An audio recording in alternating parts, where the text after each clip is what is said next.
Bird by Crystal Chan.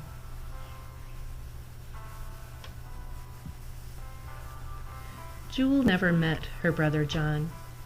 Her grandfather had always told her brother he could fly. When John was 5 years old, he decided to try flying. John jumped off a cliff near their Iowa home and died at the very moment Jewel was being born.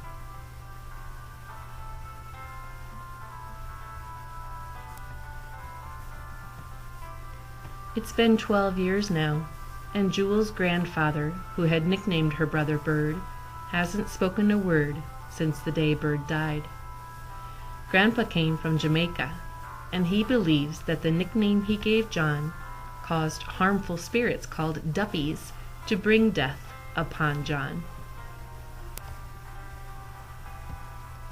Jewel's mother thinks this is superstitious nonsense, and there's a lot of tension in Jewel's home. She finds herself drawn to the cliff where Bird died, drawing comfort from the cliff. She buries stones at the cliff to put her worries to rest. Then a boy comes to town.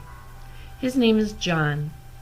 Jewel thinks that since he shares the same name as her brother, he will bring her comfort. But Grandpa thinks this new John is a Duffy in disguise, with intentions to cause more harm. Jewel and John share some of their life stories, some secrets, and eventually some hard truths. Bird by Crystal Chan is an engaging story of friendship, family, and healing from losses and broken trust.